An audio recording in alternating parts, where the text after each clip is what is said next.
स्कन्दम्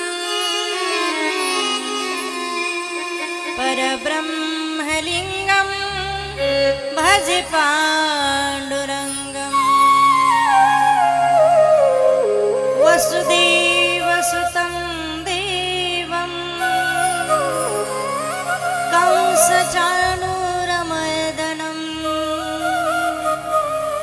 देवकी परमानन्दं कृष्णं वन्दे जगद्गुरुं मनोजवं मारुततुल्यवेगं जितेन्द्रियं बुद्धिमतां वरिष्ठं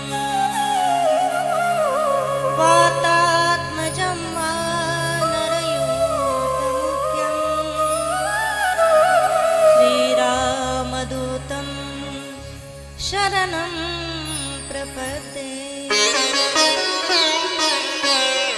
गुरुर्ब्रह्मा गुरुर्विष्णु गुरुर्देवो महेश्वरा गुरुर्साक्षात् परब्रह्म तस्मै श्री गुरुवे नमः। आदो राम तपोवनादिगमनं हत्वामगं काञ्चनं वैदेहीहरणं जटायुमरणं सुग्रीवसम्भाषणम् बालीनिर्दलं समुद्रतरणं लङ्कापुरीदाहनं पश्चाद्रावणकुम्भकर्णहननम् एतद्धि रामायणम्। आदौ देवकी देवगर्भजननं गोपीगृहे वरधनं मायापूतनजीवितापहरणं गोवर्धनोद्वारणं कंसच्छेदनं कौरवादिहननं कौन्तेयसत्पालनम् एतद्भागवतपुराणकथितं श्रीकृष्णलीलामृतम्।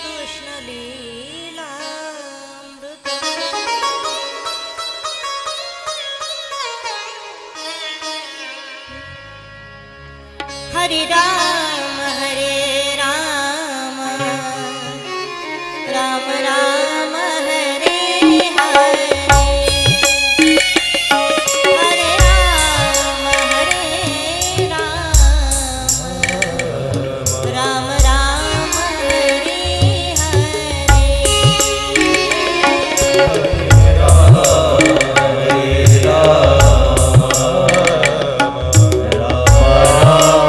हरे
प्रिय गोपाल कृष्ण भगवान की जय। जय जय श्री राधे, जय जय श्री राधे, जय जय श्री राधे श्याम।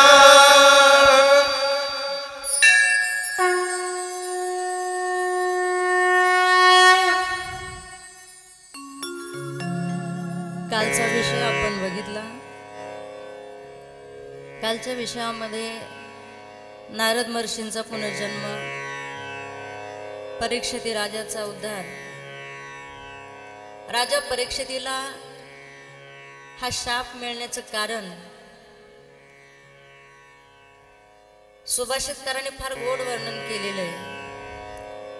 सुशीलो मातृपुण्येन पितृपुण्येन चतुरता, उदारे वंशपुण्येन आत्मपुण्येन सभाग्यता। आईचं पुण्य असेल तर मुलगा सात्विक जन्माला येतो, वडिलांचं पुण्य असेल तर मुलगा चतुर जन्माला येतो। उदारे वंशपुण्येन, वंशावळीचं पुण्य असेल तर मुलगा उदार जन्माला येतो। आणि आत्मपुण्येन सभाग्यता, स्वतःचं पुण्य असेल तर मुलगा सभागी जन्माला येतो।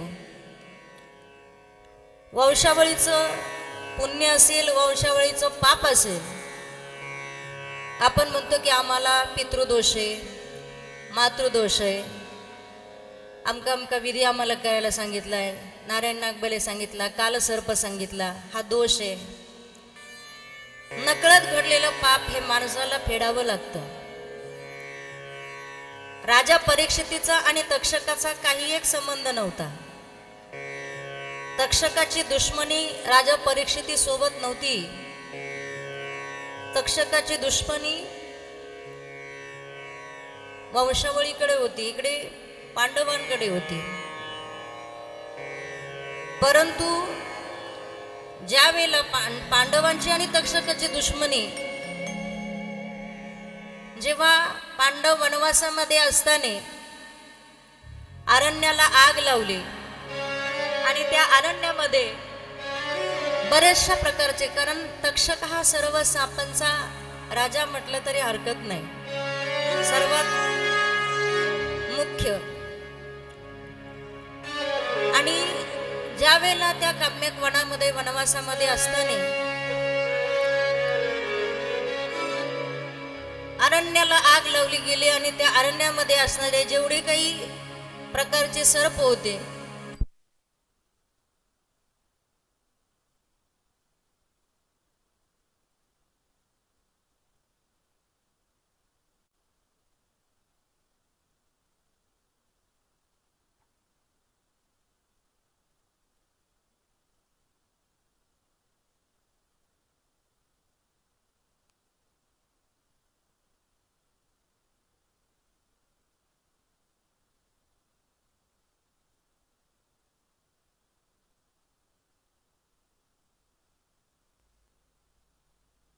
नारायण वासुदेव विंद हरे मुरारी, हे नाथ नारायण वासुदेव। कृष्ण गोविंद हरे मुरारी, हे नाथ नारायण वासुदेव। कृष्ण गोविंद हरे मुरारी, हे नाथ नारायण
शाप मिळण्याचं कारण तक्षक नाग दंश करेल शापाची दोन कारण होती. एक वंशावळीचं असणारं पाप आणि दुसरं दुर्वास मुनीने दिलेला शाप. तक्षक नाग दंश करून मृत्यू होईल. पांडव स्वर्गारोहणाला गेले, तक्षकाला बदला घेता आला नाही, म्हणून तो बदला त्या तक्षकाने परीक्षितीचा घेतला. म्हणून परीक्षिती राजाचा मृत्यू तक्षकाच्या हातून ठरलो. दुसरं दुर्वास मुनींनी राजा परीक्षितीला शाप दिला होता. ज्या वेळेला राजसूय यज्ञ ठेवला आणि हा यज्ञ करण्यासाठी महान तपस्वी साधू ऋषीमुनी त्या ठिकाणी त्यांना अग्रगण्य स्थान त्या यज्ञामध्ये दिलेलं होतं. यज्ञ चालू होता आणि या यज्ञाचे मानकरी भगवान कृष्ण कन्हैयाला आमंत्रित केलेलं होतं. परंतु हा परीक्षिती अतिशय छोटासा लहान एक दोरी आपल्या हाताने बोटाने फिरवत होता आणि साप साप असं म्हणत होता. साप साप म्हणून ती दोरी फिरवायचा. अचानक ती दोरी निसटली आणि दुर्वास मुनींच्या गळ्यामध्ये जाऊन पडली. दुर्वास मुनींच्या गळ्यामध्ये ती दोरी पडली, पण साप साप म्हणून ती दोरी तो खेळत होता. त्यावेळेला दुर्वास मुनींना राग आला आणि रागाच्या भरामध्ये दुर्वास मुनींनी शाप दिला की जा जा, मृत्यू होईल, तक्षक नाग दंश करेल. कानाने सांगितलं, दुर्वास मुनी मग तुम्ही काय करताय, कुणाला शाप देताय? अहो लहानसं लेकरू आहे, ते खेळत होतं, दोरी खेळत होतं, तो साप थोडी होता आणि तुम्ही त्याला शाप देऊन टाकला की तुझा मृत्यू तक्षक नागाच्या हातून होईल. मग आता दिलेला शाप तर पाठीमागे घेता येऊ शकत नाही. मी काल सांगितलंय, बात जुबान से, तीर कमान से, प्राण शरीर से कभी वापस ली जाती नहीं.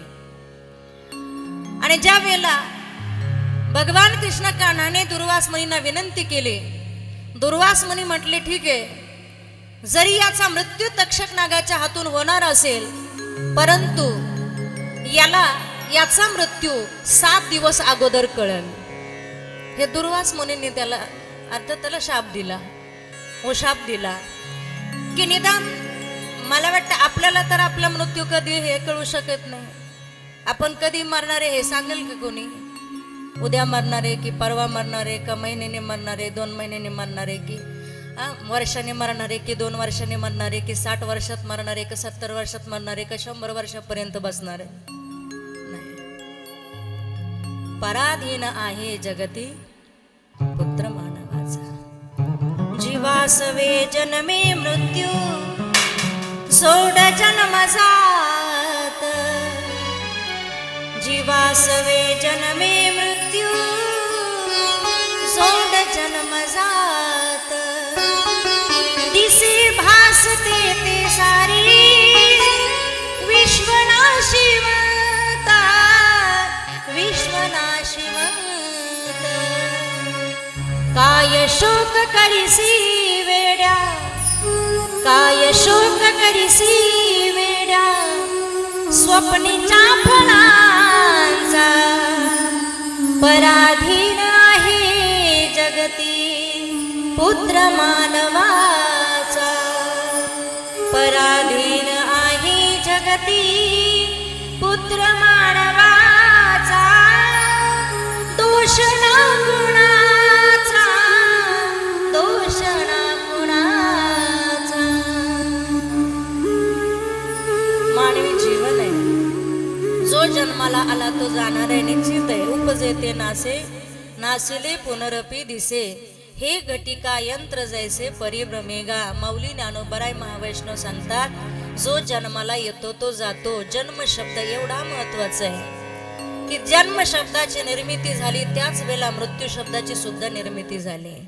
जन्म तुम्ही पाच, जन्म शब्दाचा सुरुवाती ज अक्षराने असेल तर जन्म शब्दाचा शेवट हा कुठल्या अक्षराने हो? बोलत जा, कुठल्या अक्षराने? म अक्षराने. बरोबर.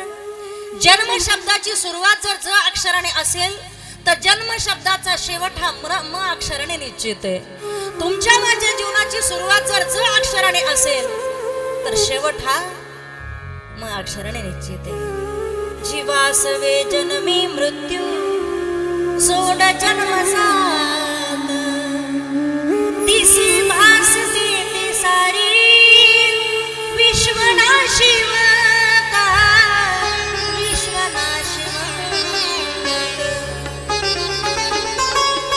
कर्माणि गोगच्छति जीव एकः. शास्त्रकार सांगतात धनाने भूमो पशवच्च गोष्टी भार्या ग्रहद्वार जनस्मशाने देहच्छिताया परलोक मार्गी कर्माणि गोगच्छति जीव एका. आतापर्यंतच्या इतिहासामध्ये असं कधी घडलं का की एखादा व्यक्ती म्हटला मी एवढ्या आळंदी पंढरीच्या वाऱ्या केल्या, याचं जेवढं काही पुण्य आहे ते माझं धाकट्या मुलाला अर्ध द्या आणि थोरल्या मुलाला अर्ध वाटून द्या. संपत्ती वाटण्यावरनं कदाचित भांडणं होतील, मारामाऱ्या होण्याची शक्यता असेल, पण आतापर्यंत असं कधी ऐकलं नाही आपण की कर्म वाटण्यावरनं दोन्ही भावाची भांडणं झालीत. संपत्ती वाटली जाईल, पिढ्यानपिढ्या चालणारी परंपरा ठरेल, पण कर्म मात्र कुणालाही वाटलं जाऊ शकत नाही. म्हणून केली कर्म झाले तिची भोगा आले, उपजले मेले ऐसे किती. आतापर्यंत जन्माला आलेत मेलेत होतीलही, कर्म मात्र कुणालाही सुटलेलं नाही. आणि म्हणून ही कर्माची गती फार अवजड आहे. ज्या वेळेला पांडवांचे चुलते, पांडवांचे काका विदुर काका, आणि जेव्हा कौरव पांडवामधला होणारा वाद कुठंतरी थांबावा, कुठंतरी स्थिर व्हावा. आपण बघतो की भावामध्ये झालेलं वैर, भावामध्ये झालेले भांडण कितीतरी कालावधीपर्यंत हे तसेच राहतात, मिटत नाही. मरेपर्यंत काहीच्या दुश्मन तशा राहतात. अगदी मेल्यानंतर त्यांची मुलं वंशावळी सुद्धा ते वैरत्व घेऊन बसतात. वास्तविकता एकटंच यायचं आणि एकटंच जायचंय, बरोबर. काय कमवलेली संपत्ती न्यायची नाहीये. मग आहे ते आयुष्य आनंदी जगा. आनंद या जीवनाचा असं काहीतरी जीवन जगा की तुमच्या जाण्यानं कदाचित नाही तालुका रडू द्या, नाही जिल्हा रडू द्या, नाही गाव रडू द्या, पण निदान घरातली माणसं तर मनापासून रडली पाहिजे ना. आनंद या जीवनाचा सुगंधा परी दरवळावा. आनंद या जीवनाचा सुगंधा परी दरवळावा.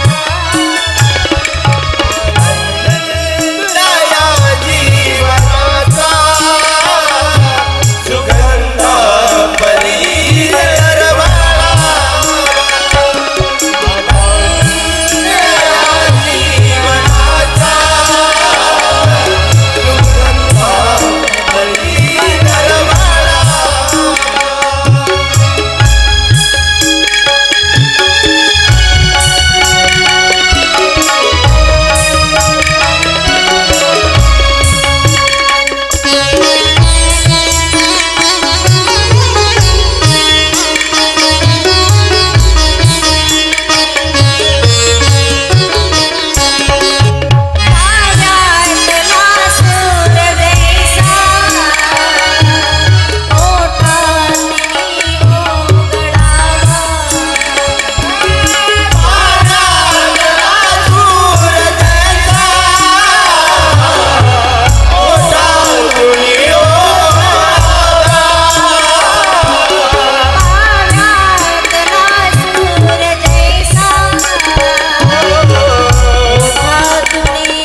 कौरवांना सांगतात, दुर्योधनाला सांगतात, कशाला वैरत्व करता, थोड्यासाठी कशाला वैरत्व करता, 5 गावस्त मागतायत ना, देऊन टाका.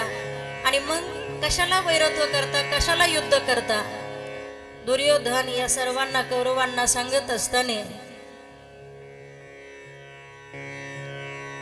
ऐकलं नाही कौरवाने. आणि विदुर काकाला वरून लहान तोंडी मोठा घास असं म्हणतात ना, की मोठ्या माणसाने बोललेलं ऐकून घ्यावं, उलटून बोलू नये. परंतु विदुर काका सांगत जायचे आणि दुर्योधन म्हणायचा की काका आम्हाला शहाणपण शिकू नका, तुमचं काम तुम्ही करा, आमचं काम आम्ही करतो. आणि आम्हाला शहाणपण शिकवायचं असेल तर आमचं इथं राहूही नका, तुमचं बिराड गुंडाळा निघून जा. सुईच्या टोका एवढी जागा सुद्धा आम्ही त्यांना 5 गावं तर लांबच आहे, पण सुईच्या टोका एवढी जागा सुद्धा आम्ही त्यांना पुन्हा परत देणार नाही. काय करायचं ते करून घ्या आणि तुम्हाला राहता आलं तर नीट राहा, नाही तर तुम्ही निघून जा. विद्वान व्यक्ती काही शब्द कापी असतात बोलण्याचे. त्यांना विदुर काकांना तो अपमान सहन झाला नाही, वाईट वाटलं आणि विदुर काका तिथून निघून जातात आपली पत्नी सुलभाला घेऊन. इथे भागवतामध्ये राजा परीक्षिती शुकाचार्यजींना प्रश्न करतात, शुक महामुनी असं काय घडलं की ज्या विदुर काकाला म्हणजे वडिलाच्या समान, चुलत्याची जागा काकाची जागा ही वडिला समान असते, आणि विदुर काकाचा घरातलं कुणीही ऐकत नाहीये. खर तर असं काय झालं असेल विदुर काकाच्या जीवनामध्ये, काय इतिहास असेल असा घडलेला, किंवा कुणाचा शाप होता का. तर त्यावेळेला शुक महामुनी राजा परीक्षितीला सांगतात की एक वेळेची घटना अशी आहे की मांडव्य ऋषी ज्या वेळेला तपस्या करत होते आणि त्याच राजनगरीमध्ये खूप मोठा दरोडा पडला, चोरी झाली. आणि त्या चोरांच्या पाठीमागे अनेक राजाचे दूत त्या ठिकाणी लागले. चोर पुढे पळतायत, दूत पाठीमागे पळतायत. रस्त्यामध्ये मांडव्य ऋषींचं आश्रम लागलं आणि या मांडव्य ऋषींच्या आश्रमामध्ये त्या चोरांनी ते धन, जिथं मांडव्य ऋषी तपश्चर्या करत होते, साधना करत होते, तप करत होते, विधी अवस्थेला प्राप्त झालेले होते, तिथं त्यांच्या जवळ जाऊन ते द्रव्य ठेवून दिलं आणि लपून बसले. राजाचे दूत आल्यानंतर त्या राजाच्या दूताने संपूर्ण आश्रम पाहिलं, कुणी दिसलं नाही, इथंच कुठंतरी दडून बसले असते. पण जेव्हा मांडव्य ऋषी तपश्चर्या करत होते आणि ती तपश्चर्या करत असलेल्या मांडव्य ऋषींच्या जवळच ते सोनं नाणं द्रव्य, चोरी केलेलं द्रव्य तिथं ठेवलेलं होतं. शास्त्रामध्ये असं सांगितलेलं आहे, काही माणसं अर्धवट बुद्धीचे असतात. दक्ष दंत विषम दंते मक्षिकाया विषम शिरे रुचिकस्य विषम पुच्छे सर्वांगी दुर्जनम विषम. सापाच्या दातात विष असतं, माशीच्या शिरीत विष असतं, विंचवाच्या शेपटीत विष असतं, तसं दुर्जन माणसाच्या सर्वांगात विष असतं. एक मराठी म्हण आहे बघा, कावीळ झालेल्या माणसाला सगळं जग पिवळं दिसतं, जिकडं पाहिल तिकडं त्याला सगळंच पिवळं दिसू लागतं. आणि तसं त्या चोरांचा पाठलाग करणाऱ्या दूताने विचार नाही केला की हा साधू आहे, हा संन्यासी आहे, की हा तप करतोय, हा कशाला चोरी करणार, याचा कुठलाही विचार न करता या दूताने मांडव्य ऋषींनी चोरी केली म्हणून त्याला पकडलं. काही म्हणू दिलं नाही. सांगताय मांडव्य ऋषी, अरे मी चोरी केली नाही, अरे मी चोरी केली नाही, पण काही न ऐकता पकडलं, राजाच्या समोर आणून उभं केलं. सांगितलं, राजा याने चोरी केली आहे. त्या राजाने या मांडव्य ऋषींना शिक्षादंड दिला, सूळ रचलं, शिक्षादंड दिला. पण म्हणतात ना की सुळावर दिल्यानंतर त्याचा मृत्यूच आहे. कितीतरी भयानक अशी शिक्षा दिली, पण या मांडव्य ऋषीला मृत्यू काय येईना. अर्थात राजाला कळून चुकलं की हा कुणीतरी महात्मा असावा. सुळावर देऊनही याचा मृत्यू याला स्वीकारत नाही किंवा याला मृत्यू येत नाहीये. ज्या अर्थी याचा मृत्यू येत नाही त्या अर्थी हा कुणीतरी तपस्वी महात्मा असावा. राजाने त्याला सोडून दिलं. सोडल्यानंतर मांडवी ऋषींनी राजाला दोष दिला नाही, तो त्याच्या बुद्धीचा दोष असेल. सोडून दिलं राजाला आणि मांडवी ऋषी तिथून ताड ताड ताड करत करत यमलोकामध्ये गेले. आणि यमलोकामध्ये जाऊन यमाला जाब विचारलंय, का रे यमराज, तुला न्याय निवाडा करता येत नाही का? मी असं काय पाप केलं होतं की मला ती शिक्षा तू तप करत असताना सुळावर दिलं? का बरं मला अशी शिक्षा केली? असं काय पाप घडलं होतं माझ्या हातून? यमालाही घाम फुटला.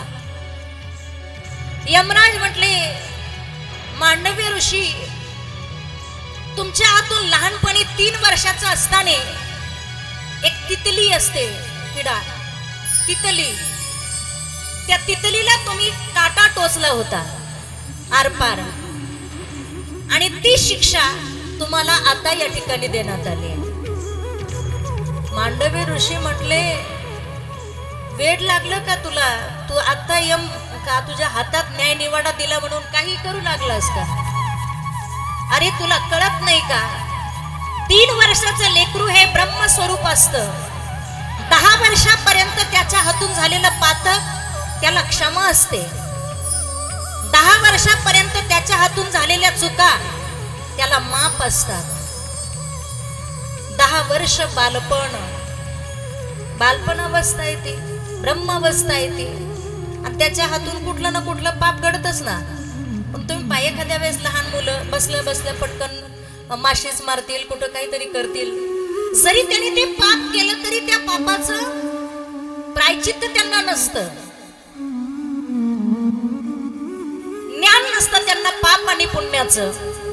म्हणून असं मी ऐकलंय की 3 वर्षापर्यंत, जेव्हा मी 3 वर्षाचा होतो त्यावेळेला मी एका तितलीला काटा टोचला. पण 3 वर्षाचं बाळ अज्ञानी असतं आणि त्याला जर शिक्षा द्यायची असेल तर ती स्वप्नामध्ये दिली जाते. हे कळत नाही तुला? म्हणून जा, मी शाप देतोय तुला. पुढल्या जन्मी तुला न्याय निवाडा करते करते, कितीही तू विदुर नीती सांगशील, कितीही तू ज्ञान सांगशील, कितीही सत्य पटवून सांगशील, कितीही चांगलं वागा असं सांगशील, पण तुझी बुद्धी पणाला लागेल तरी सुद्धा तुझं कुणी देखील ऐकणार नाही. असा भयान मोठा शाप कोण देतात? मांडव्य ऋषी यमराजाला देतात. आणि दुसरा शाप देतात की जा, तू पुढील जन्मामध्ये एक साधारण दासी पुत्र होशील, आणि तोच दासी पुत्र विदुर काका आहे. राजा परीक्षिती शुकाचार्याजींना विचारतात की परीक्षिती राजा शुकाचार्यांना विचारतात की राजन, विद्वान असणारी विदुर काका थोडासा शब्द कानावरती वाईट पडला, कठोर वचन ऐकलं, सर्वस्वाचा त्याग केला, ऐश्वर्याचा त्याग केला, आणि गंडकी नदीच्या काठी गंगेच्या तीरावर विदुर काका आणि त्यांची पत्नी सुलभा तपश्चर्येसाठी निघून जात आहेत. साधना ही एकांतामध्ये केली जाते. असं म्हटलेलं आहे की माणूस लोकांतात कसा याला महत्व नाही, पण माणूस एकांतात कसा आहे त्याला सर्वाधिक महत्व आहे. लोकांतामध्ये तुम्ही कसंही राहा, पण एकांतामध्ये शुद्ध सात्विक जीवन जगा. जेवढं एकांतामध्ये तुम्ही भगवत चिंतन कराल तेवढं भगवत चिंतन हे तुमच्यासाठी अतिशय महत्वाचं आहे. आणि विदुर काका आणि सुलभा या नव दाम्पत्याने गंगेच्या तीरावर छोटीशी झोपडी बांधली आणि त्या झोपडीमध्ये राहून भगवान कृष्ण कन्हैयाचं नामस्मरण करत विदुर काका आणि सुलभा भगवान कान्हाचं नामस्मरण करतात, नामजप करतायत. राधे कृष्ण कृष्ण कृष्ण राधे राधे राधे श्याम श्यामा श्याम श्याम राधे राधे कृष्ण कृष्ण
राधिका मैयाचं भजन विदुर काका आणि विदुर पत्नी त्या ठिकाणी करतात. 12 वर्षापर्यंत भगवान परमात्म्याची उपासना करतात. एक तप पूर्ण होतं आणि ज्या वेळेला विदुर काकांना कळालंय की देव हस्तिनापूरला येणार आहेत, दुर्योधनाकडे येणार आहे. दुर्योधनाच्या घरी जयंत तयारी होती की देव घरी येणार म्हणून 56 प्रकारचे भोग त्या ठिकाणी एक राजा दुसऱ्या राजाला भेटण्यासाठी जाणार म्हटल्यानंतर ती तयारी काय साधी असेल का? बसायला पाठ, जेवायला चांदीचं ताट, उदबत्त्यांचा घुमघुमाट, सुंदर पाची पक्वान्न, 56 प्रकारचे भोग त्या ठिकाणी तयार केलेले होते. आणि देवाची आदर सन्मान करण्यासाठी सगळे काही ऋषी मुनी, सगळे काही साधू संत महात्मे देवाच्या स्वागतासाठी उभे आहेत. उद्धवाला घेऊन देव हस्तिनापूरला यायला निघतात. रथामध्ये बसलेल्या भगवान परमात्म्याचं स्वागत प्रत्येक जण करतात, परंतु देव खाली मान घालून रथामध्ये बसलेले आहे. आणि देवाच्या स्वागतासाठी ज्यांनी 12 वर्ष तप केलं, ज्यांनी 12 वर्ष साधना केली, मनामध्ये होती भेटी लागी पंढरीनाथा,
भेटी लागी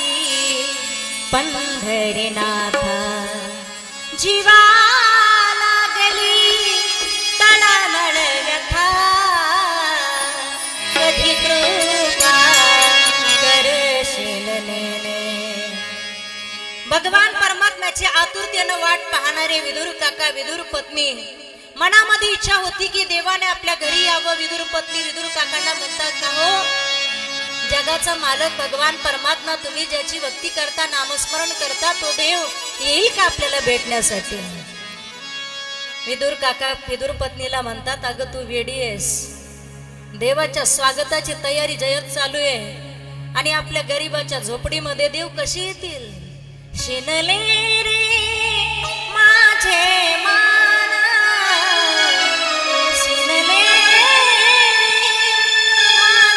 मान, वाट पाहता लोचना. देव जेव्हा रथामधून चालले त्यावेळेला सुलभाचं लक्ष सारखं भगवंताकडे होतं. आता मला देव दर्शन देतील, आता देव माझ्याकडे बघतील. वाट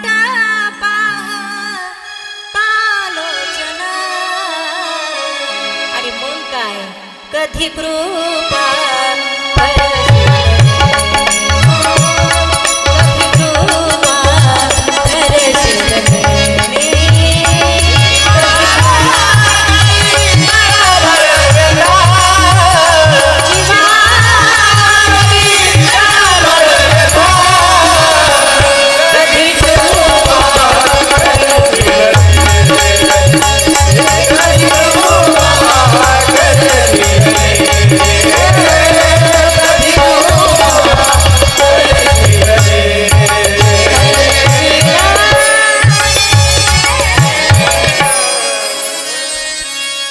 भगवान परमात्म्याची नजर वरती आले आणि देव सुलभाकडे बघून स्मित हास्य करतात. खूप आनंद झाला. जसं एखादी लॉटरी लागल्यावर एखाद्याला किती आनंद होतो. जणू काही भगवंताने आतापर्यंत कुणाकडेच बघितलं नाही. मोठे रथी महारथी होते, ऋषी मुनी होते, संत मंत होते, कुणाकडे न पाहता देवाने फक्त सुलभाकडे बघितलं. थोर प्रेमाचा जाणे भक्तीचा जिव्हाळा, तोच दैवाचा पुतळा. देवाला काही लागत नाही, अनेक नवे माझे मना, हो का पंडित शहाणा, काही लागत नाही. भावेन देवम कलया नरेंद्रा, धनेन कांता कपटेन शत्रु, सत्येन मित्रम कृपया च पुत्रम, ज्ञानेन मोक्षम वशमानयन्ति. देवाला वश करायचं असेल तर भाव लागतो. भाव. भावेन देवम कलया नरेंद्रा, धन, धनेन कांता, कांता म्हणजे पत्नी. बायकोला वश करायचंय. बायकोला वश करण्यासाठी सुद्धा सांगितलेलं आहे बरं. धनेन कांता. किती मोठं भांडण होऊ द्या, आणि संध्याकाळी ड्युटीवर न येताना साधा मोगऱ्याचा गजरा जरी आणला तरी भांडण जिकडं तिकडं होतं. का? धनेन कांता. सोनं अलीकडं मागलेले, 1 ग्रॅमचं जरी एखादं नाही काढलं बँटेक्सन, त्याला पॉलिश सोन्याची 1 ग्रॅमची, संध्याकाळी तेवढं जरी येताना आणलं तर किती मोठं भांडण होऊ द्या, ते जिथल्या तिथलं गार होतं. का? धनेन कांता. हे सुभाषितकार सांगतात. धनेन कांता कपटेन शत्रू, सत्येन मित्रम. मित्र हा मित्राकडे सत्य बोलतो. कृपयाच पुत्रम, ज्ञानाने मोक्षाला वश करता येतं. तसं जणू काय देवाला सुलभाने वशच केलं म्हणावं लागेल. भक्तीच्या बळावरती देवाचं दर्शन झालं, आनंद झाला, अत्यानंद झाला, आणि बस कृतकृत्य झालो, इच्छा केली ते पावलो. देव आपल्या घरी येतील की नाही हे माहित नाही, परंतु निदान देवाने दर्शन तर आपल्याला दिलंय ना. देवाचा रथ हस्तिनापूरकडे निघून गेला. सुलभा घरी आल्यानंतर विदुर काकांना सांगू लागली, अहो काय झालं माहितीये का? आज काय झालं सुलभा? काय नाही. अहो देव सगळ्या येताने सगळी संत महंत होती, पण देवाने कुणाकडे वरती मान करून बघितली नाही. आणि जेव्हा माझा जो रथ आला ना, तर त्यावेळेला देवाने माझ्याकडे बघितलं. जसं एखादा मंत्री आहे, अगदी ज्यावेळेला शाळेत होता त्यावेळेला अनेक मित्र होते, अनेक मित्रासोबत राहिला. आता कुणाचं नशीब, कुणाचं प्रारब्ध माणसाला कुठं घेऊन जाईल सांगता येत नाही.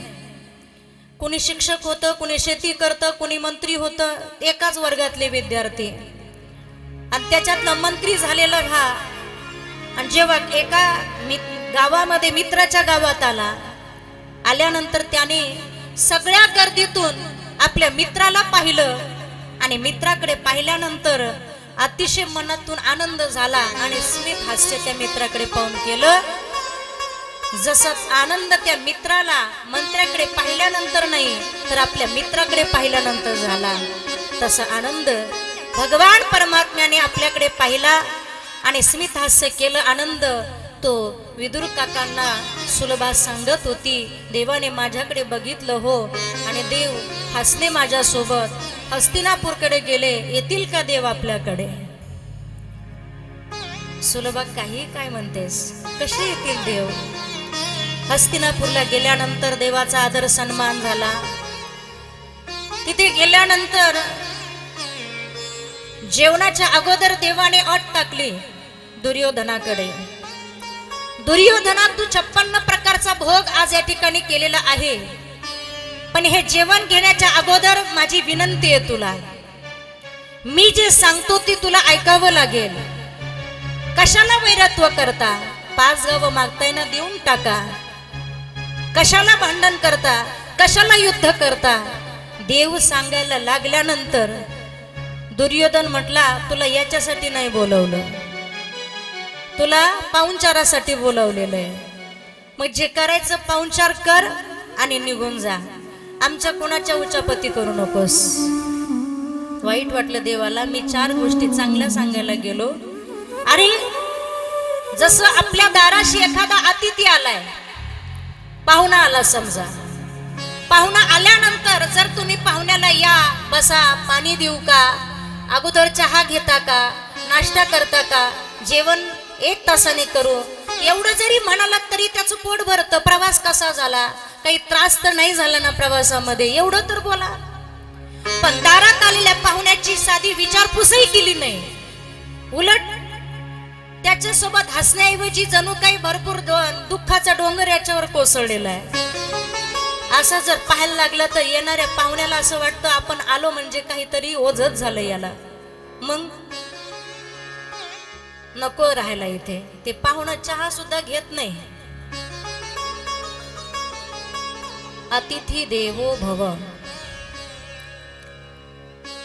भगवान परमात्म्याची विचारपूस बाजूलाच आहे, पण देवाला बजावलं. हे बघ, तू अजिबात आम्हाला ज्ञान सांगू नकोस. ज्याला बोलावलं पाहुणचारासाठी तो पाहुणचार कर आणि चालता हो. देव म्हटले, हे बघ, माझी येताना वाट पाहणारी भरपूर होती, माझ्यासाठी जेवण तयार करून ठेवणारे भरपूर होते. तू बोलावलं म्हणून इथपर्यंत आलो. आणि मला काय माझ्या घरी कमी नाही. तू एक राजा आहे, मी एक राजा आहे. जिथे आदरातिथ्य असेल तिथं मी थांबतो, नाही तर देव तिथून निघून आले. विदुर काकाच्या घरी माझी व्यवस्था केलेली एक जेवणाची, आणि माझ्या नाही का मला प्रसादाची व्यवस्था विदुर काकांच्या घरी केलेली आहे.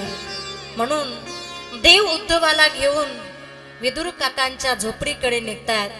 उद्धवजी चलो विदुरा घर जाए. उद्धवजी चलो विदुरा घर जाए. उद्धवजी चलो विदुरा घर जाए. उद्धवजी चलो विदुरा घर जाए. बड़े बड़े महलाए कौन काम के. बड़े बड़े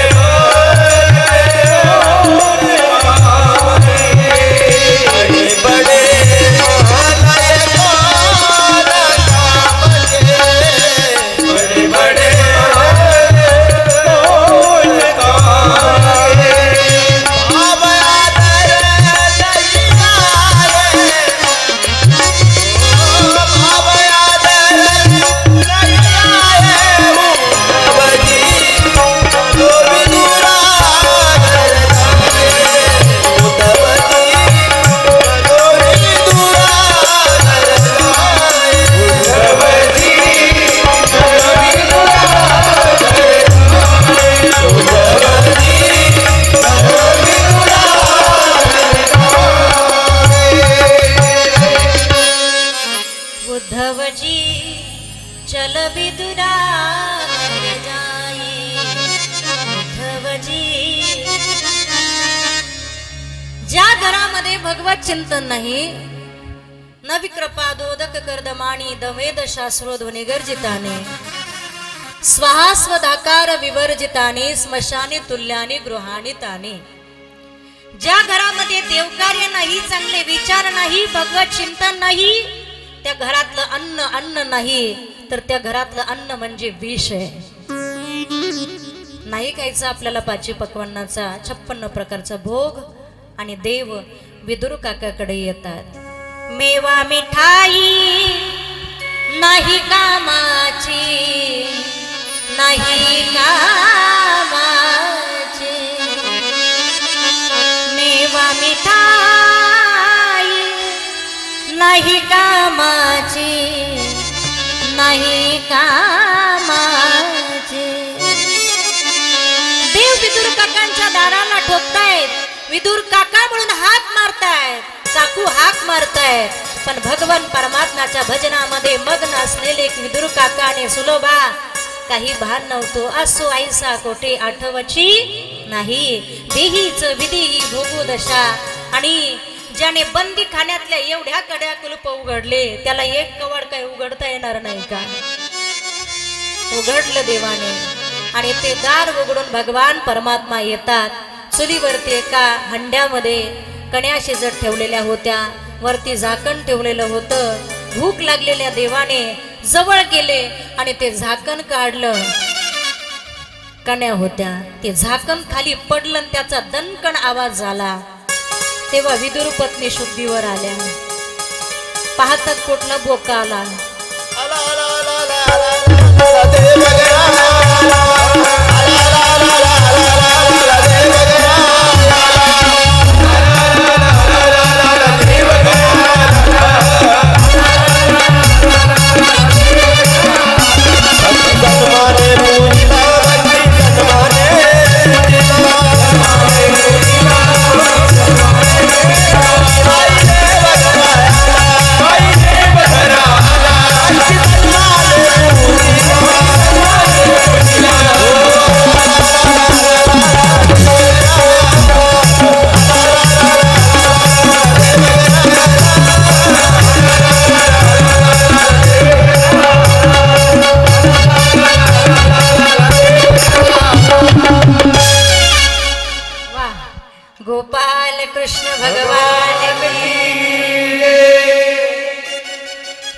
घाबरले, म्हटलं काय आला.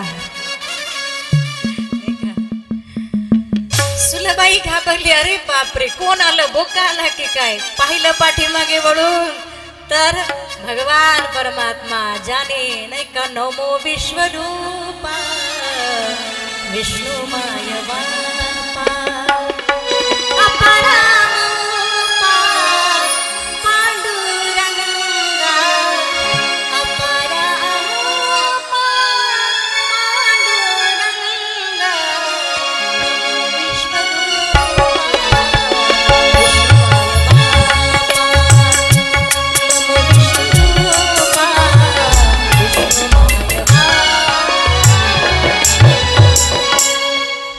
जगाचा मालक आहे, ज्याची आतुरतेनं वाट पाहत होतो. अरे देव घरा आला भक्ती सन्माने पूजेला. आणि मग देव म्हणतात, अरे मला भूक लागली, काय आहे त्या हंड्यामध्ये. सांगितलं कन्या आहे, द्या मग. आणि मग त्या पानावरती कण्या टाकल्या. तर त्या कण्या हंडाभर पाणी आणि ओंजळ भर कण्या त्या कशा थांबतील. देवाला चतुर्भुज व्हावं लागलं. पण त्या कन्या सुद्धा मेवा मिठाई नाही कामाची. उद्धवाला देव उपदेश करतात आणि सांगतात, मेवा मिठाई नाही कामाची, नाही कामाची. संतांची अंबिल बरी उद्धवजी, संतांची अंबिल बरी उद्धवजी, संतांची अंबिल बरी उद्धवजी, संतांची अंबिल बरी उद्धवजी, संतांची अंबिल बरी. माडी हवेली नाही कामाची, नाही कामाची. माडी हवेली नाही कामाची, नाही कामाची. संतांची झोपडी बरी उद्धवजी, संतांची झोपडी बरी उद्धवजी, संतांची झोपडी बरी उद्धवजी, संतांची झोपडी बरी. जनार्दनी आसरा तुमचा, एका जनार्दनी आसरा तुमचा. संतांची संगत बरी उद्धवजी, संतांची संगत बरी उद्धवजी, संतांची संगत बरी उद्धवजी, संतांची संगत बरी उद्धवजी, संतांची संगत बरी उद्धवजी, संतांची संगत बरी. उद्धवाला देव म्हणताय, मेवा मिठाई नाही कामाची, नाही कामाची. आम्ही कधी कधी कीर्तनाला जर गेलो, जाताना खूप लोक फोन करतात, लवकर या लवकर या. पण कीर्तन संपल्यावर तुम्हाला जेवायचं का कधी कधी ते सुद्धा कोणी विचारत नाही. अपेक्षा असते पाची पकवानाची नाही, पण निदान नाही का बेसन भाकरी तरी असली तरी पोट भरतं.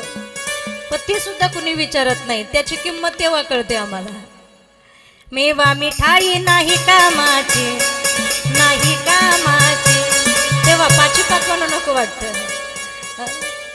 संतांची अंबिल बरी उद्धवजी, संतांची अंबिल बरी उद्धवजी, संतांची अंबिल बरी अंबिल बरी अंबिल बरी.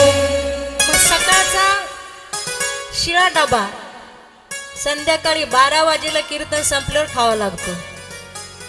त्याच्यातली भाजी खराब झाली तरी चालते, चपाती कडक झाली तरी ती पुरणपोळी सारखी लागते.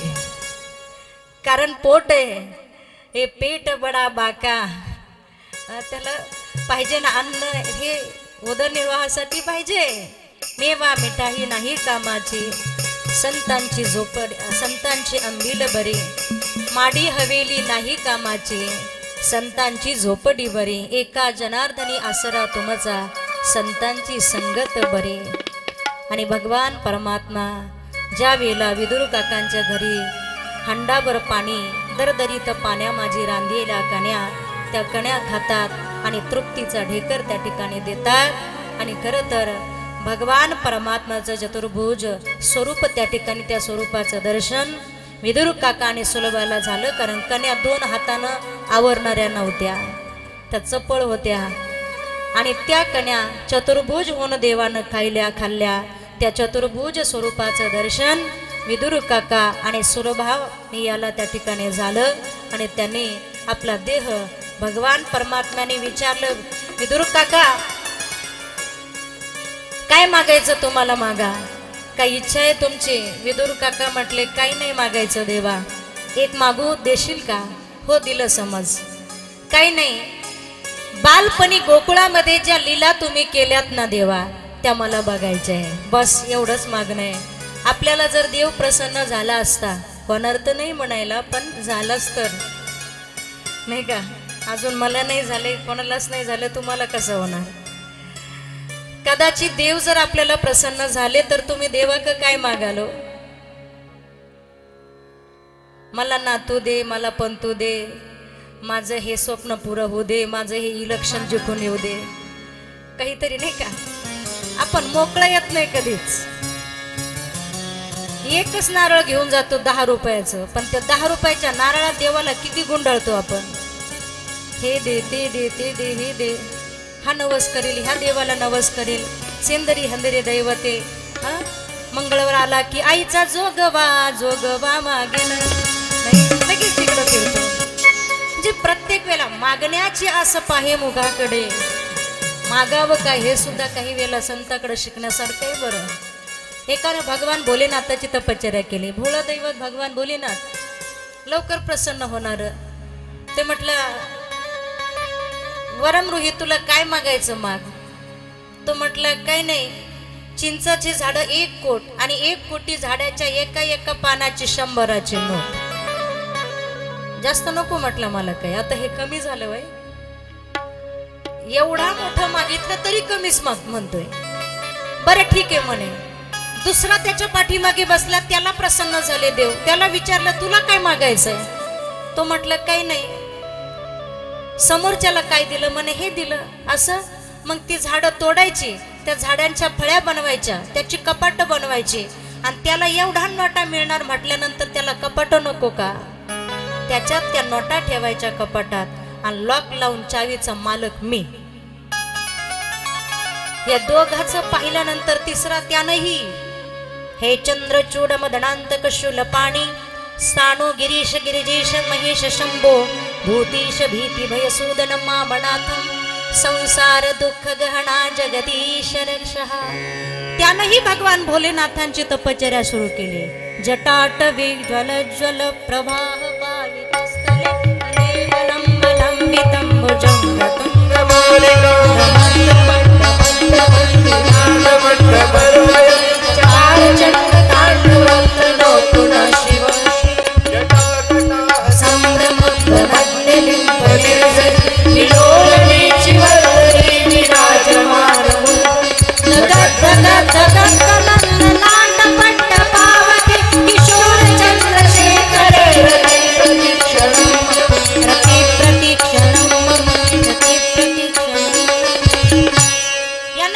भोलेनाथाची तपश्चर्या चालू केले. नाम तुझे बरवेगा शंकरा, नाम तुझे बरवेगा शंकरा, नाम तुझे बरवेगा शंकरा, नाम तुझे बरवेगा शंकरा, नाम तुझे बरवेगा शंकरा, नाम तुझे बरवेगा शंकरा.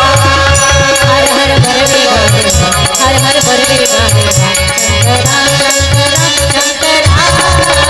नाम तुझे बरवेगा शंकरा, नाम तुझे बरवेगा शंकरा, नाम तुझे बरवेगा शंकरा, नाम तुझे बरवेगा शंकरा, नाम तुझे बरवेगा शंकरा, नाम तुझे बरवेगा शंकरा. तिसरा होता तो तोही तपश्चर्या करू लागला. त्यालाही भगवान भोलेनाथ प्रसन्न झाले. म्हटले बरं मुली काय मागायचं तुला? तो म्हटलं या दोघांपेक्षा जास्त एवढंच मागल, हे दोघही माझे चुलते व्हावेत आणि या दोघाचाही वसबोड व्हावा, संपत्तीचा वारसदार एकटा पठ्ठ्या मी व्हावा. आम्ही मागतो स्वार्थासाठी. संतांनी मागितलं स्वतःसाठी नाही, कोणासाठी मागितलं? आता विश्वात्मके देवे सर्व सुखाची आगर, सर्व सुखाची आगर, सर्व सुखाची आगर, सर्व सुखाची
सर्व सुखाचे आगर बाप रखमा देवीवर. सर्वांच्या सुखाचा विचार करणारा परमात्मा आहे, देणेवाला भगवान परमात्मा आहे. आणि म्हणून देवाने विचारलं, काय पाहिजे विदुरा तुम्हाला? काय नाही देवा, गोकुळामध्ये ज्या लीला तुम्ही केल्यात ना, त्या लीला मला बघायच्या आहे. आणि खऱ्या अर्थानं त्या लीला भगवान परमात्म्याच्या संपूर्ण लीला विदुर काकांनी आणि सुलभाने आपल्या डोळ्याने भरभरून बघितल्या. थोड्या करताने की या सगळ्या लीला भगवान परमात्माने दहीदूध चोरताने सगळ्या लीला देवाला विदुर काकाने दाखवायला सांगितल्या. डोळ्याने बघितल्या. डोळे तृप्त झाले, मन तृप्त झालं, देह तृप्त झाला आणि त्या ठिकाणी विदुर काका आणि सुलभा त्यांनी भगवान परमात्म्याकडे बघून आपला देह त्या ठिकाणी ठेवला. अशा प्रकारे तृतीय स्कंदामध्ये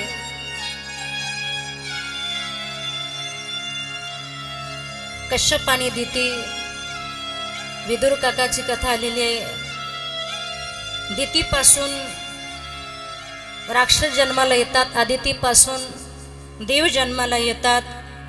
राक्षसांचा वध त्या ठिकाणी होतो. हिरण्याक्ष आणि हिरण्यकश्यप नावाच्या दैत्याचा वध त्या ठिकाणी भगवान परमात्मा करतात. चतुर्थ स्कंदामध्ये प्रजापती राजा दक्ष जेव्हा यज्ञ ठेवतात, त्या यज्ञामध्ये सगळी काही ऋषीमुनी, सगळी काही देवी देवता येत आहेत. प्रजापती दक्ष सगळ्यांना नमस्कार करतात, सगळ्यांपुढे झुकतात किंवा राजा येताना संपूर्ण प्रजा राजालाही नमस्कार करते. हात जोडून प्रत्येकाच्या नवनाला किंवा प्रत्येकाला वंदन करत करत प्रजापती येताने भगवान भोलेनाथही तिथे होते. म्हणजे प्रजापती राजा दक्ष राजाचे जावई भगवान भोलेनाथ काय पुन्हा पुढे वाकत नाही. देवाने नमस्कारही केला नाही, हातही जोडले नाही. आणि म्हणून दक्ष राजाला राग आला. रागाच्या भरामध्ये नाही ती शिवीगाळ भगवान भोलेनाथांना केली, अपमानित केलं. भगवान भोलेनाथ काही न बोलता निघून आले. पण दुसऱ्या वेळेला पुन्हा परत यज्ञ ठेवला आणि त्या यज्ञासाठी दक्ष राजाने पार्वती मातेलाही सांगितलं नाही, सतीलाही सांगितलं नाही आणि भगवान भोलेनाथांनाही सांगितलं नाही, निरोप दिला नाही. पण जेव्हा आकाश मार्गाने सगळ्या बहिणी दक्ष राजाच्या मुली सगळ्या यज्ञासाठी जाताने विचारलं ह्या जातात कुठं, त्यावेळेला कळालं की आपल्या वडिलांकडे फार मोठा यज्ञ आहे आणि त्या यज्ञासाठी या सर्व जणी जात आहेत. पण आपल्याला तर पत्रिकाही नाही, आपल्याला तर आमंत्रणही नाही, मग आपण कसं जायचं. पण जाऊ द्या ना. भोलेनाथांना विचारलं की का हो वडिलांकडे यज्ञ आहे, येता का. देव म्हटले मला काही पत्रिका नाही आहे, मला आमंत्रण नाही, त्यामुळं मी काही येणार नाही. आणि मुलीने लग्न झाल्यानंतर आदराने राहावं, आई वडिलाकडनं जेव्हा मुराळी येईल त्यावेळेला जावं असं म्हणतात, किंवा पत्रिका असेल तरच जावं. पण तरी देखील सतीनं पार्वतीनं हट्ट केला आणि भोलेनाथांना विनंती केली की बघा तुम्हाला यायचं नाही तर येऊ नका, पण मी जाणार आहे. ठीक आहे म्हटले जा. पण पार्वती त्या यज्ञासाठी गेल्यानंतर पार्वतीची कुणी सुद्धा दखल घेतली नाही. ना बहिणीने घेतली, ना आईनं घेतली, ना बापाने घेतली, कोणीही दखल घेतली नाही. अर्थात तिला कोणी विचारपूसच केली नाही, कशी आलीस बाई, एकटीच आलीस का, काय चाललंय तुझं, कोणी तिला विचारलंही नाही, बोललंही नाही तिच्या बरोबर. राग आला तिला आणि आपल्या पतीचा नक्कीच अपमान झाला असेल. म्हणून खरं तर ज्या वडिलांच्या देहापासून माझा देह तयार झाला, त्या पिंडापासून माझा देह तयार झाला आणि मला जर महत्व माझ्याच वडिलाच्या दारात जर नसेल, मला काहीतरी वेगळं वागणूक देत असेल, तर हा देह तरी काय कामाला ठेवायचा. म्हणून सती त्या ठिकाणी जो यज्ञ आरंभिला होता ते यज्ञामध्ये उडी घेते, आपला देह समर्पित करते. संपूर्ण ठिकाणी त्या पृथ्वीवरती हाहाकार झाला की सतीने यज्ञकुंडामध्ये उडी घेतली. भगवान भोलेनाथाने वीरभद्राचं रूप घेतलं आणि येताय देव अनेकांची मुंडकी कापून दक्षाचंही मुंडकं कापून त्या यज्ञामध्ये टाकलं. कितीतरी विध्वंस त्या ठिकाणी होतोय. आणि अशा प्रकारे स्वतः भगवान परमात्मा सतीसाठी आक्रोश करतात. जळत्या अग्नीमध्ये उडी घेऊन सतीला आपल्या खांद्यावरती घेऊन संपूर्ण सृष्टीमध्ये तिला घेऊन फिरतायत. काळजी पडली होती देवादिकांना की आता काय होईल, या सृष्टीचा प्रलय होतो की काय. परंतु सतीने आपला देह त्या ठिकाणी ठेवला आणि ज्या वेळेला सतीच्या देहाचे तुकडे झाले, तसे भागवतामध्ये 108 तुकडे आहेत. परंतु आपल्या भारत मातेमध्ये सतीची 51 शक्तिपीठ मानली गेलेली आहे. म्हणून 51ही आपण म्हणतो किंवा 108ही म्हटलं तरी हरकत नाही. ती 51 शक्तिपीठ तिच्या देहाची झालेली तुकडे तुकडे आहेत. त्यातले मूळ पीठ तुळजापुरे, कोल्हापुरे, माहूरगडे, अर्धपीठ, वणी, दिंडोरी ही मेन ठिकाणं आहे तिचे. म्हणून रात्री बाबाने सांगितलं, आपल्याला जर कोणी म्हटलं की तुम्हाला तुमची कुळदेवता माहीत नाही का, माहिती आहे का, माहिती नसेल तर तुळजापूर सांगून रिकामं व्हावं, नाही का. तुळजाभवानी हे आमचं कुलदैवत आहे, पांडुरंग हे आमचं आद्य दैवत आहे. आणि म्हणून अशा प्रकारे खऱ्या अर्थाने सतीनंतर हिमालयाच्या पोटी पुत्र होयती गोमटी, हिमालयाची कन्या झाली. आणि अशा प्रकारे तिथे चतुर्थ स्कंदामध्ये पुढे उत्तमपद राजाचा 2 पत्न्या सुरुची आणि सुनीती. सुनीती जिचे विचार चांगले आहेत, सुविचार आहेत, आणि सुरुची जिचं अन्न अर्थात जिच्या हाताला रुची आहे, भोजनाला रुची आहे, जी दिसायला सुंदर आहे, देखणी आहे. सुरुचीचा मुलगा उत्तम आणि सुनीतीचा मुलगा ध्रुव. पण एक दिवस सकाळी उत्तम एका मांडीवरती आपल्या बाबांच्या बसलेला आहे, उत्तमपद राजाच्या. पण जेव्हा ही गोष्ट ध्रुवाने बघितली आणि ध्रुवही पळत पळत आला, लहानसा ध्रुव, 5 वर्षाचा ध्रुव पळत पळत आला आणि आपल्या वडिलांच्या मांडीवर बसला. बसल्याबरोबर सुरुची आली, तिनं त्याचा हात पकडला आणि त्याला हिसकावलं आणि सांगितलं, उठ तिथून, तुला जर ही मांडी प्राप्त करायची असेल तर नाही का सुरुची सारख्या आईच्या पोटी जन्म घ्यावा लागेल. वाईट वाटलं, नाही नाही ते शब्द ऐकावे लागले. आणि ध्रुव बाळ रडत रडत आपल्या आईकडे आला आणि आईला म्हटलं, आई अगं मी बाबांच्या मांडीवर जाऊन बसलो, पण सुरुची आईने मला तिथून उठून दिलं आणि सांगितलं, जा, तुला जर तुझ्या बाबांच्या मांडीवर बसायचं असेल तर सुरुची सारख्या आईच्या पोटी जन्म घ्यावा लागेल, जा, उठ इथून. आई, मला तर माझ्या बाबांच्या मांडीवर बसायचंय, सांग ना मी कधी बसेल, कसा बसेल.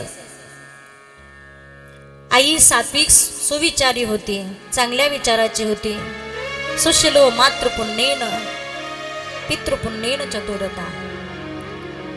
सुनीती आईने सांगितलं की बाळा, तुला मांडी प्राप्त होईल, तुला हा सगळा अधिकार मिळेल, पण तू लहान आहेस, तुला भगवंताचं चिंतन किंवा भगवंताची तपश्चर्या करावी लागेल. आई, कुठं करावी लागते ग ती तपश्चर्या?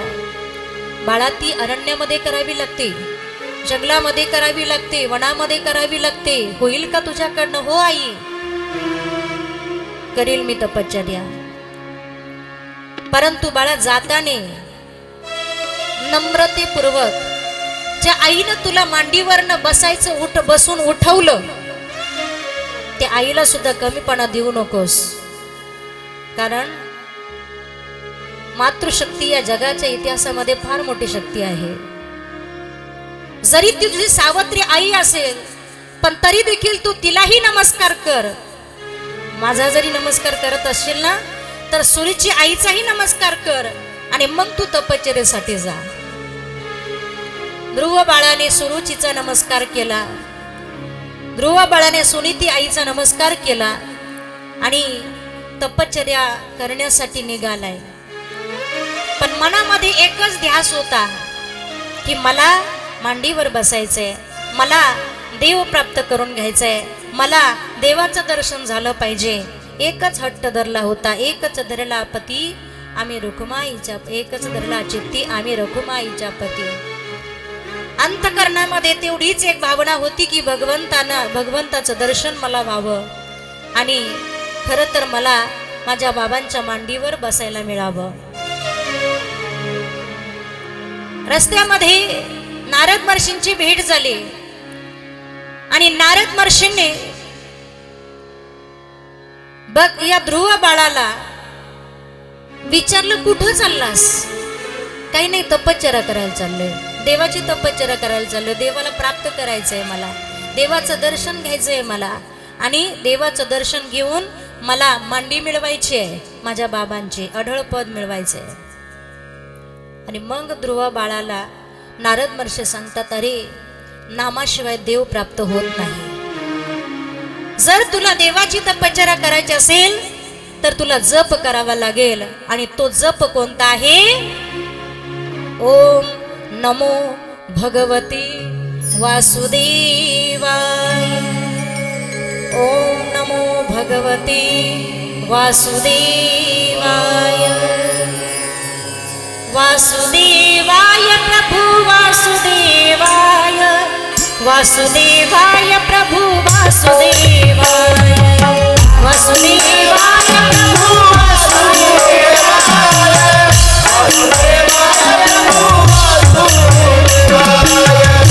वासुदेवाय प्रभु वासुदेवाय. वासुदेवाय प्रभु वासुदेवाय.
भगवते वासुदेवाय या नामाचा जप त्या ठिकाणी ध्रुव बाळ करतायत. 6 महिने तपश्चर्या केल्यानंतर भगवान परमात्मा ध्रुव बाळाला प्रसन्न होतात आणि विचारतात, काय पाहिजे बाळा तुला? काही नाही म्हणे, मला मांडी पाहिजे, माझ्या बाबांची मांडी पाहिजे. अरे ती मांडी काय? आढळ पद दिले 5 वर्षाचे ध्रुव बाळ कान्हे. भगवान परमात्म्याने एवढं अढळ पद दिलं. आजही आकाशामध्ये ध्रुव तारा आहे, हे पद भगवंताने त्या ध्रुवाला दिलं. आणि इकडे ध्रुव भगवान परमात्म्याचं दर्शन झाल्यानंतर भगवान परमात्म्याकडे पाहू लागला. भगवान परमात्म्याचं चतुर्भुज स्वरूप पाहिलं, मनामध्ये आनंद झाला. आणि आपल्या राजमहाली आल्यानंतर इकडे 6 महिन्यामध्ये उत्तमपद राजाचा मुलगा उत्तम तोही मरण पावलेला होता.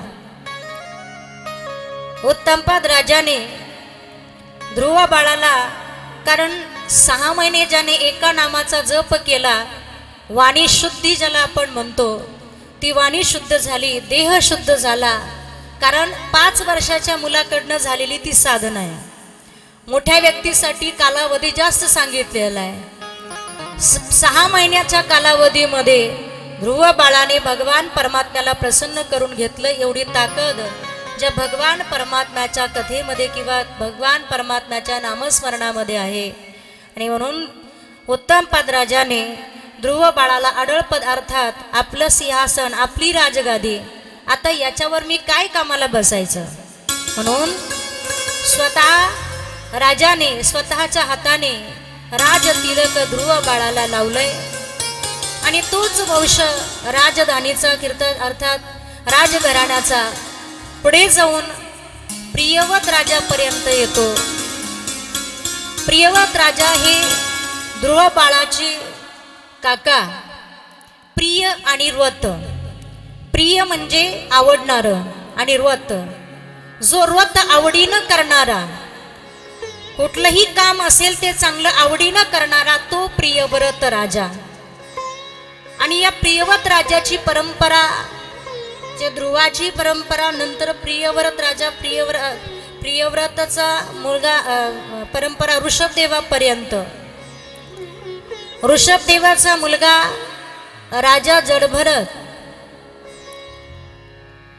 ज्या वेळेला ऋषभदेवाने विचार केला की हा देह कुठंतरी नाश पावणार आहे, मग कुठपर्यंत राज्य उपभोगायचं, आपण कुठंतरी गंगा किनारी जाऊन तपश्चर्या करायचे.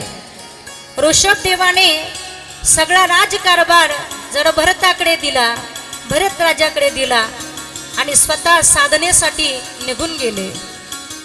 जडभरताने विचार केला आपल्या बाबाने जर या सर्वस्वाचा त्याग करून नामस्मरणासाठी स्वतःच्या उद्धारासाठी ते गेले, मग आपण इथं राहून काय करायचं, आपणही जायचं.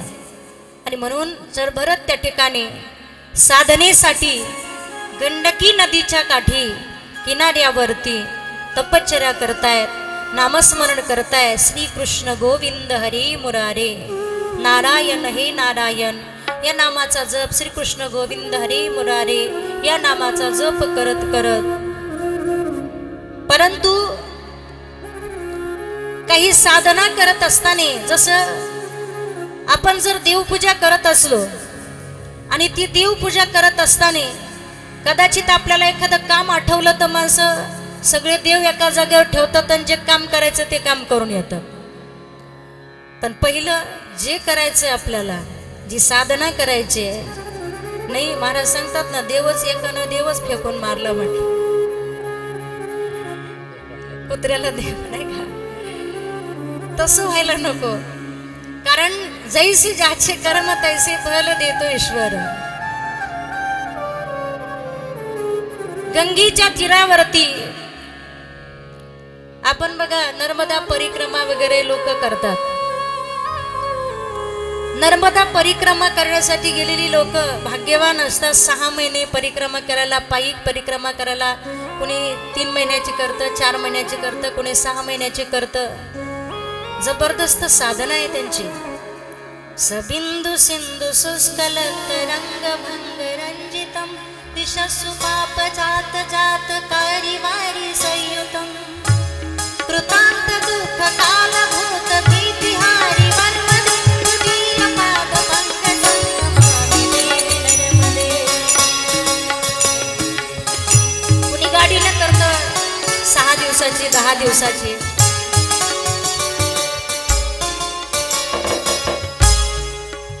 आणि गंगेच्या तीरावर जडभरत तपस्या करतात, साधना करतात. ही साधना करत असताना अचानक डोळे उघडले आणि एक हरणी त्या नदीवर, त्या गंडकी नदीवर पाणी पिण्यासाठी आले. पण अचानक तिला वाघाची डरकाळी ऐकायला आली आणि त्या घाबरल्या अवस्थेमध्ये, आला का आवाज तुम्हाला वाघाचा? वाघाची भयान अशी डरकाळी ऐकायला आली. घाबरल्या अवस्थेमध्ये तिनं आपला जीव वाचवण्यासाठी जोरात पळायला लागले. गर्भवती होती. उदरामध्ये असणारा गर्भ खाली पडला, पोटातला गर्भ खाली पडला आणि ती पळून गेली. हे दृश्य डोळ्यानं जडभरत राजा बघत होते. वाईट वाटलं, दया आली. दया ही फार घातक असते बरं. कधी कधी कधी चांगली असते आणि कधी वाईटही असते. जितकी चांगली तितकी वाईटही आहे. दया आली, त्या पाडसाला उचललं आणि आपण ज्या झोपडीमध्ये राहत होते तिथं घेऊन गेले त्याला. त्या झोपडीमध्ये त्याला ठेवलं. त्याला गवत आणून खाऊ घालायचं. नामस्मरण चालूच आहे, परंतु ते करत असताना त्या पाडसाकडे लक्ष गेलं. दिवसभरामध्ये त्याला खाऊ घालायचं, त्याला पाणी पाजायचं, त्याला आपल्या सोबत ठेवायचं. संगत कशाची घडली? हरणाची. संगत हरणाची घडली आणि शेवटी शेवटच्या स्थितीला प्राप्त झालेला जडभरत खाटावरती पडलेला आहे. त्या पाडसाची सेवा झाली नाही, ते पळून गेलं. पण इकडे राजाला एकच चिंता होती की ज्या जीवाला मी जन्म झाल्यानंतर आणलंय त्याचं कसं होईल, पाडसाचं कसं होईल, हरणाचं कसं होईल, हरणाचं कसं होईल, हरणाचं कसं होईल. नारायण विसरून गेला, देवाचं नामस्मरण विसरून गेला आणि पाडसाचं कसं होईल, हरणाचं कसं होईल असं म्हणते म्हणते या जडभरताने काय केला, आपला देह ठेवला. म्हणून नाथ महाराज वर्णन करतात, जडभरीत राजा, जडभरीत राजा, जडभरीत राजा हरणे गर्भ गेला. जडभरीत राजा, जडभरीत राजा, जडभरीत राजा गर्भ गेला.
वासनेच्या संगे तीच झाले अंगे हरिरूप.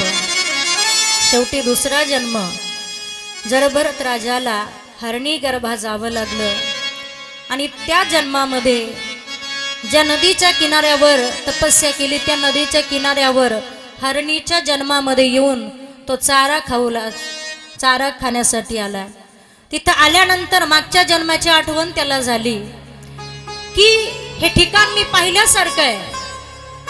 आणि मग स्मरण झालं, मागच्या जन्मामध्ये मी राजा होतो, पण राजा असूनही भगवत चिंतन करायचं सोडून दिलं आणि पाडसाचं हरणाचं चिंतन करत करत मी माझा देह सोडला आणि शेवटी मला त्या योनीमध्ये तेची झाले अंगे हरिरूप.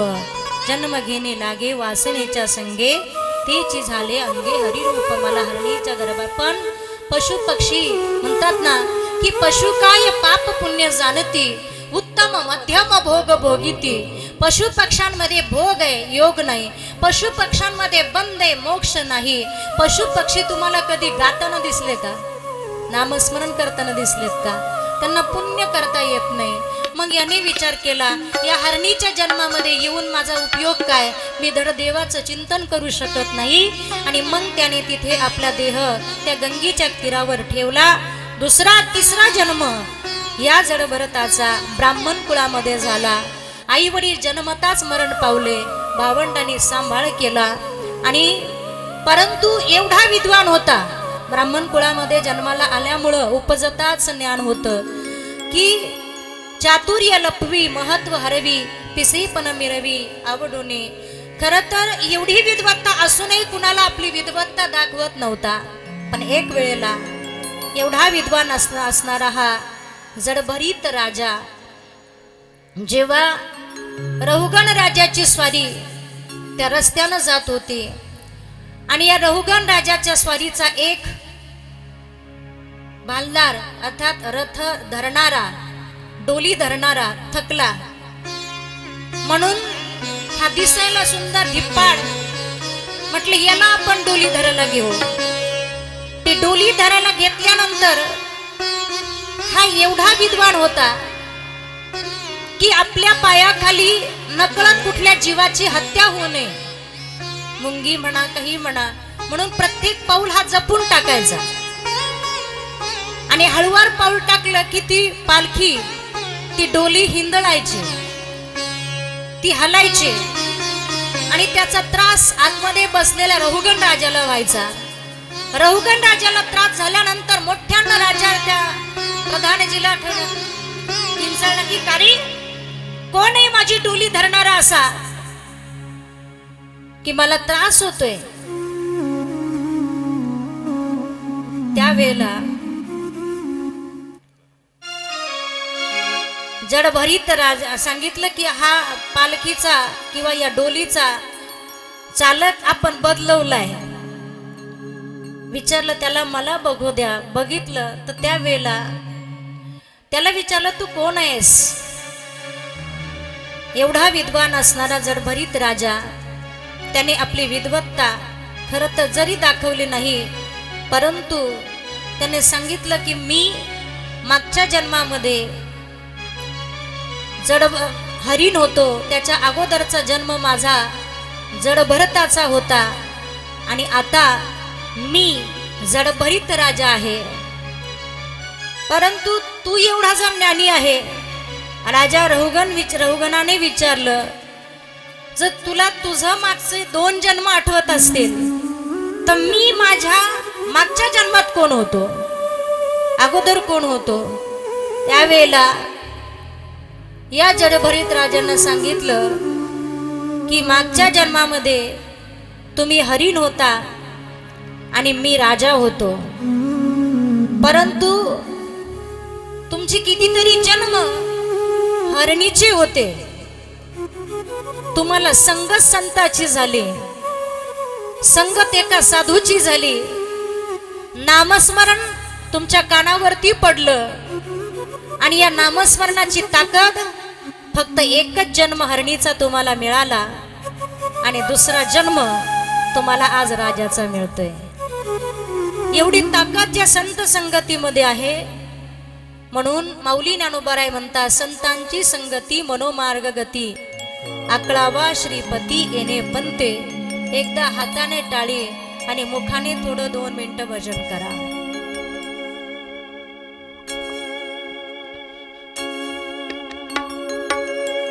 जय जय राधारमण हरि बोल.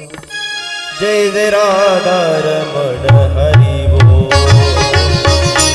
जय राधारमण हरि बोल. जय जय राधारमण हरि बोल. जय जय राधारमण हरि बोल. जय जय राधारमण हरि बोल. जय राधारमण हरि बोल. जय जय राधारमण हरि बोल. हरि बोल हरि बोल हरि बोल. हरि बोल हरि बोल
स्कंद इथे संपलेला आहे.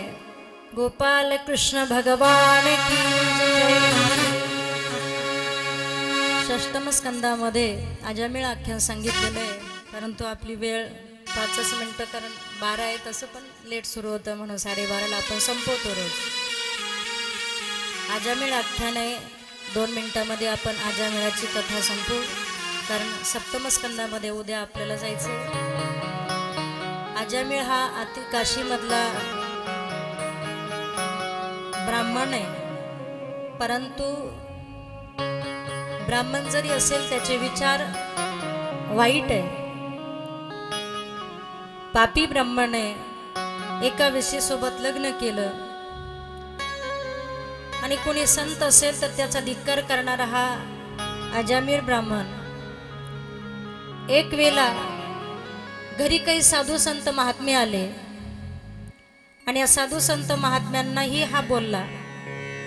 साधू संत महात्म्याने जाता जाता सांगितलं, आम्हाला तू काही खायला देऊ नकोस, आमचं आदरातिथ्य करू नकोस, पण तुझ्या कुळामध्ये जो काही वारसदार जन्माला येईल, जो कोणी मुलगा जन्माला येईल, त्याचं नाव नारायण ठेवशील.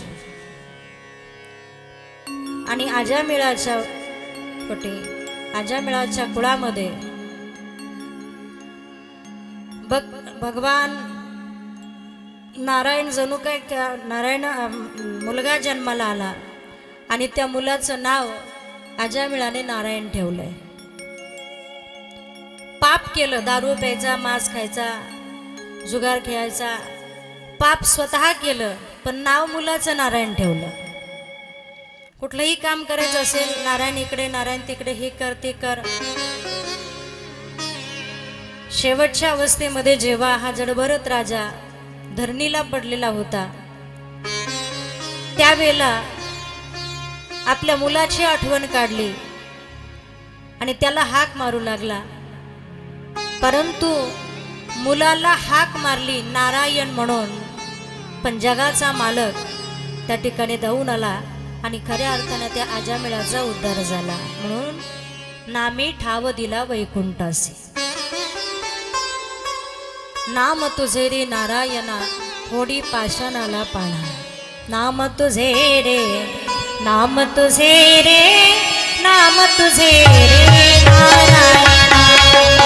नाम तुझे रे, नाम तुझे रे, नाम तुझे रे नारायणा. आजा मीरा पापरासी, आजा मीरा पापरासी.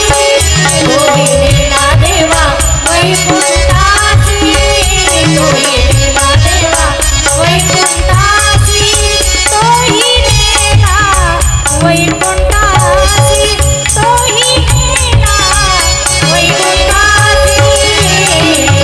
नाम तुझे रे, नाम तुझे रे, नाम तुझे रे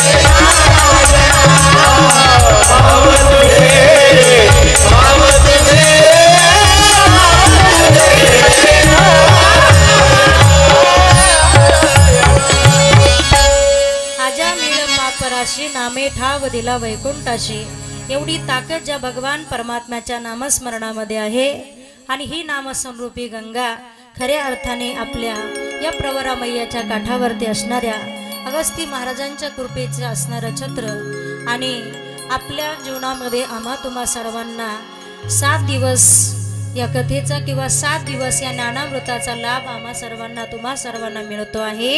याचे अधिकारी आपण आहोत. परमभाग्य भरतखंडी नरदेह प्राप्ती, हे तो भाग्याची संपत्ती तुकोबराय म्हणतात. मज घडो त्यांची सेवा, तरी माझ्या दैवा पार नाही. अशा प्रकारचं सौभाग्य खऱ्या अर्थानं मी माझं समजते. व्यासपीठावरती असणारे सर्व भजन मंडळी, आज ज्यांची उपस्थिती लाभली ते गंधर्व रत्न परमादरणीय परमश्रद्धेय आमचे गुरुबंधू हरिभक्ती परायण इंद्रवान दादा कोल्हाळ, ते आज या कथेला उपस्थित झालेत. त्याचप्रमाणे आपल्या तालुक्याचं भूषण आदरणीय हरिभक्ती परायण प्रवीणजी महाराज पांडे, ते या ठिकाणी या कथेसाठी उपस्थित आहेत. किरणजी महाराज शेटे आजही ते आज सकाळच्या सकाळी लवकर आलेत. दीपक महाराज असेल, आपण सर्वजण आम्ही आपला टाइमपास म्हणून कथा करतोय. आम्ही काही मोठे कथाकार आहे असं नाही. तुम्ही पुढे बसल्यानंतर आम्हाला लोड येतो.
सर्वांनी आरती करता जागेवरती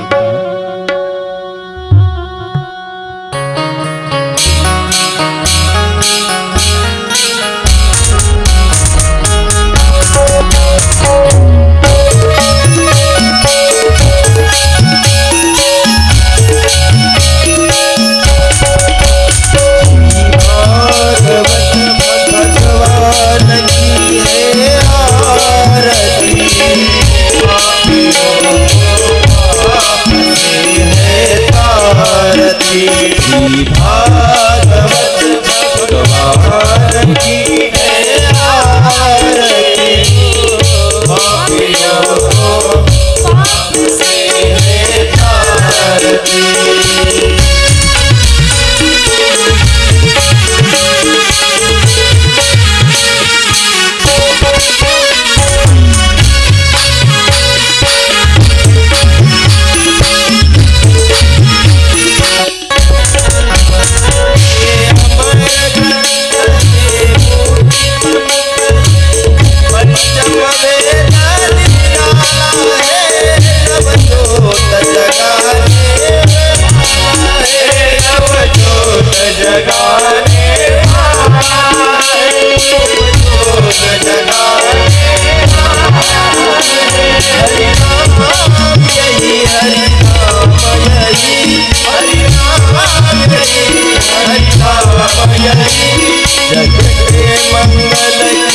को मनाने वाला है।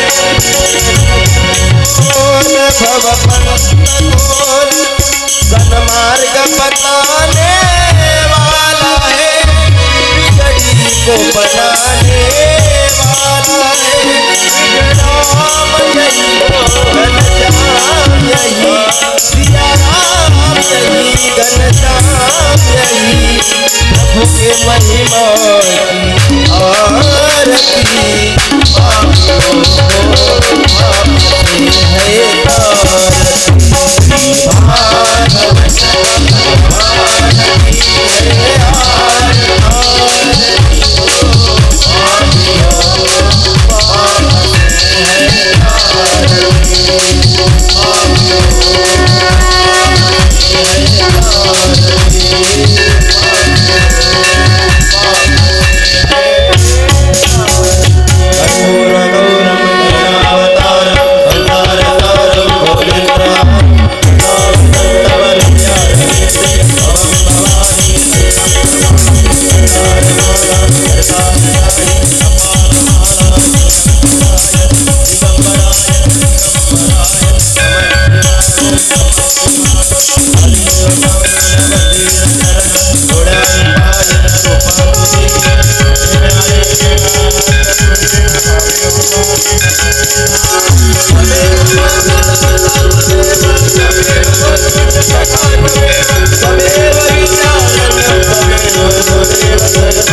Dev